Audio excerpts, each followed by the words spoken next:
مسجلة. بعد كده عمل بالحكم بعيدا عن الولاية العثمانية خالص، وعمل انجازات كتيرة، منها كمان اهتم بالزراعة واهتم بالتعليم، وكمان عمل حاجات كتيرة، وكمان عمل طريقة الوراثة، الحكم الوراثي بعد ما هو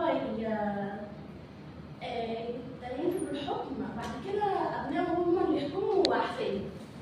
وفعلا ده اللي حصل، أبنائه بعد كده حكموا، منهم إبراهيم باشا ابنه، واللي بعديه حكم ابنه اللي هو أحمد رفعت، وبعد كده الأمير أحمد كامل، وبعد كده الأمير يوسف كامل.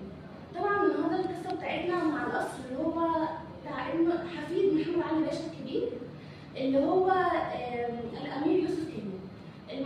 القصر ده موجود في المطرية حاليا، طبعا مش ناس كتير قوي ممكن تعرف عنه، بس هو القصر ده اتعمل اللي هو اللي عمله، والمهندس المعماري اللي عمله هو أنطونيو.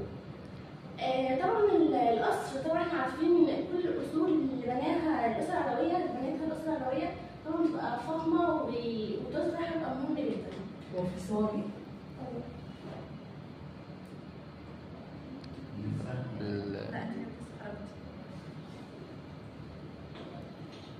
كامل.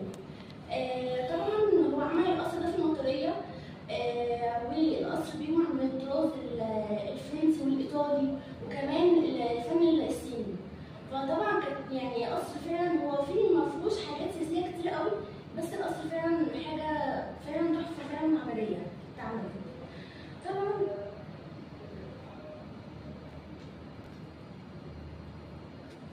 طبعا الأمير يوسف كامل قرر اللي هو يحقق الحلم أبوه إبراهيم باشا، اللي هو يعمل تكوين أمبراطورية مصرية، وفعلا عمل حاجة زي كده. وكمان الأمير يوسف كان بيحب الثقافة وكان بيحب الصيد، وحتى الحاجات اللي هو عملها واصطادها في أيام الصيف لما كان بيعمل في رحلته في أفريقيا فعلا جابوها وحطوها في القصر وحطوها من الجدران والحوائط اللي كانت موجودة في القصر.